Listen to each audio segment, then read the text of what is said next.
Laura, what a great job you did in this. And I have to ask you, you're reading the material. What was your kind of gut reaction to this? Well, it's interesting because some of it is very clear, and much of it, as Ramin Bahrani is known for, will be improvised and was improvised. And so you have to love and know the story itself, and then go from there and imagine your way into it. And in this case specifically, you know, he bravely wanted to tell the story of what really happened to people amidst everything we heard about Fannie Mae and the bank crisis and bailouts and this, you know, more elusive concept of bad guys and good guys and victims of the system. And so I was very excited to be part of telling that story. I was honored to work with Andrew, who is amazing. And I found my family instantly at the moment I met him, and that's an amazing feeling.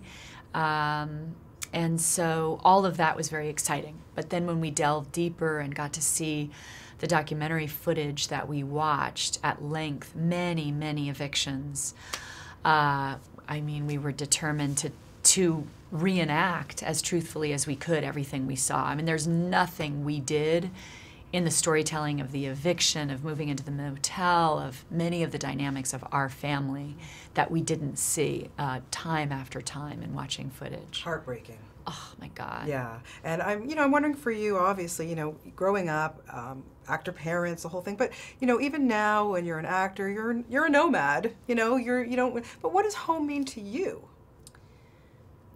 Well, home, I think, for many of us, when we say the word home, it evokes safety. And that's why the movie, to me, is, some people say, a thriller. I mean, the thriller aspect of it is that you're asking a country to support you in what was the American dream, which was to be in safe enough situation to have a country support you, to provide for your own family. And in fact, it felt like it was the country itself and corporations themselves taking it from you, wrongfully. And so that's the devastation. And so, home isn't safe anymore. Home is stressful. Home is filled with lies and questions and, hand to mouth and all of that for so many of us. I mean, the middle class are just hoping for the next paycheck, and hoping their home or their car or something isn't going to be taken from them. That's a nightmare. Is it hard for you to separate from a role sometimes? Because with this one, I'm watching all of you acting, especially you and Andrew and the little boy. I mean, it's amazing. And then, but you're talking about real stuff that's going on. Is it hard to kind of like wrap? Okay, I'm done.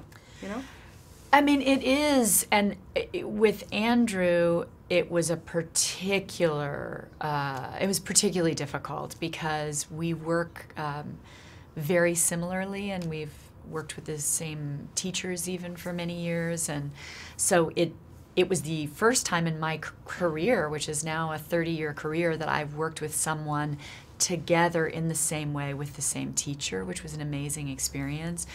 And so that was just an incredible artistic, amazing opportunity.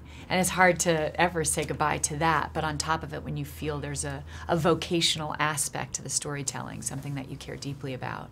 But hopefully you always get to do that. I've been very lucky to do it a number of times and hope to continue to a lot. 30-year career, I don't understand, you're 25. Yeah, exactly. I do, actually, David Lynch, who is my, mentor, guru, everything, and one of my best friends the other day, he was like, I saw this interview where you said you started acting when you were 10.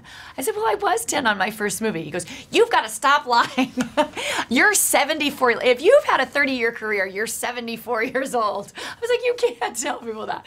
But actually, I was 10 on my first movie. Amazing, amazing. Quickly, next we're going to see you on Mother's Day, and I have to ask you, what's the best piece of advice you've gotten from your wonderful mother? From my mother, my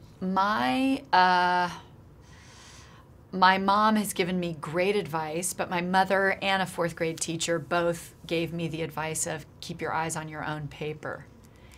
And who knew that that elementary school advice would probably be the smartest advice there's been. It's gotten me through adulthood in a really much healthier way than if I hadn't had it. Oh, good for you. You're fantastic in this, and I look forward to everything that you do. And congratulations. Really lovely to speak to you. Thank you. Thanks, You Laura. too.